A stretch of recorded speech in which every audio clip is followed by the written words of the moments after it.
என்னுடைய நோக்கம் ஒன்றே உண்டு, உங்கள் மனசில் இருந்து உங்கள் சிந்தனையில் இருந்து ஒரு எண்ணத்தை எடுத்து வெளியே போடுறது. எந்த எண்ணத்தை தெரியுமா? சாகும்போது எனக்கு மன்னிப்பு கிடைக்கும், சாகும்போது இந்த வலதுபுறத்தில் உள்ள கல்லனை போல ஆண்டவரே நீ மன்னியும் எனக்கு இறங்கும்னு சொன்னால் எனக்கு கிடைக்கும், அந்த எண்ணத்தை எடுத்து போடுறது.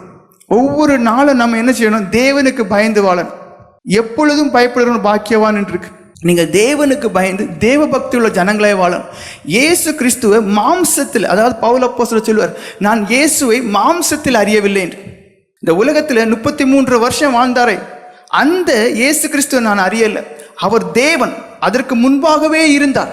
அந்த தேவனை தான் நான் அறிய வேண்டும். அவரை அறிவதற்கும் அவருடைய பாடுகளை மேன்மை அறிவதற்கும் நான் எல்லாவற்றையும் விட்டேன்னு சொல்லப்பட்டு, அந்த தேவனை தான் நீங்கள் அறியணும். அந்த இயேசு கிறிஸ்து எப்படிப்பட்டவராக இருக்கிறார்? மகாபயங்கரமானவராக இருக்கிறார், நியாயம் தீர்க்கக்கூடியவராக இருக்கிறார்.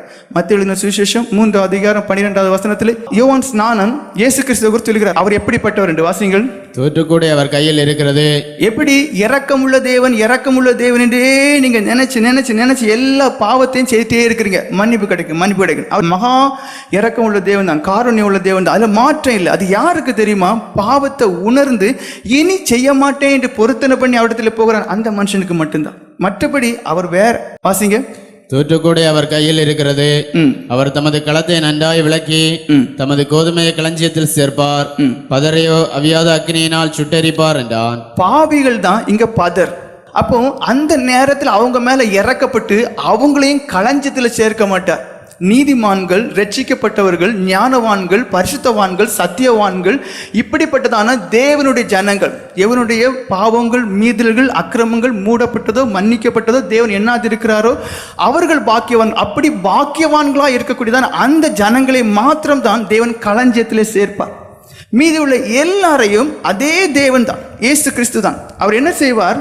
பதற எல்லாத்தையுமே கூட்டி சேர்ப்பார், அக்கினியில் அப்படியே சுட்டெரித்து விடுவார். நீங்கள் எந்த விதத்திலையுமே என்ன செய்ய முடியாது, எந்த விதத்திலையுமே எனக்கு ஒரு இரக்கம் கிடைக்கணும் ஆண்டவரேன்னு சொல்லி கெஞ்சினாலும் அங்கே கிடைக்கவே செய்யாது.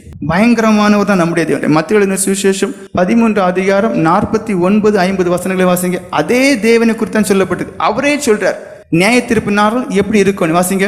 தேவதூதர்கள் புறப்பட்டு நீதிமான்களின் நடுவிலிருந்து பொல்லாதவர்களை பிரித்து அவர்களை அக்னி சூளையிலே போடுவார்கள், அங்கே அழுகையும் பற்கடிப்பும் உண்டாயிருக்கும் என்றார். பாருங்க, நியாய தீர்ப்பு கொடுப்பார். எப்படி? பொல்லாதவர்களை அந்த நீதிமான்கள் நடுவில் இருந்து, நீங்க உங்க அப்பா நீதிமானா இருக்கலாம், இல்லைன்னா உங்களோட பிள்ளைகள் நீதிமானா இருக்கலாம், அவங்கள பிடிச்சிட்டு ஒட்டிட்டு இருக்க முடியாது.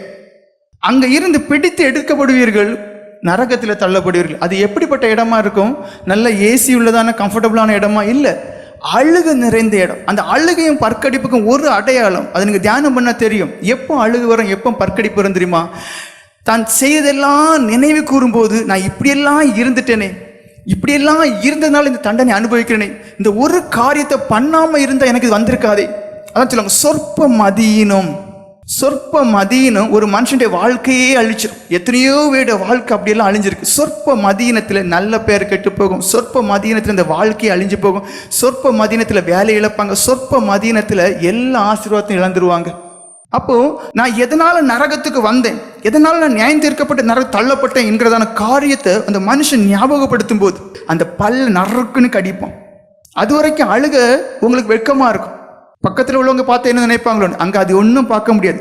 இந்த ஒரு காரணத்தினால நான் நரக தள்ளப்பட்டேனே என்பதை யோசிக்கும் போது இந்த பல்ல நறுக்குன்னு கடிப்பீங்க, அழுக உண்டாகும், பற்கடிப்பு உண்டாகும். இந்த காரியத்தை பண்றது யாரு? ஆண்டவராய் இயேசு கிறிஸ்து. அவர் இந்த உலகத்தில் இருக்கும்போது அவராட்டே சொல்லக்கூடியதான வார்த்தைகள்.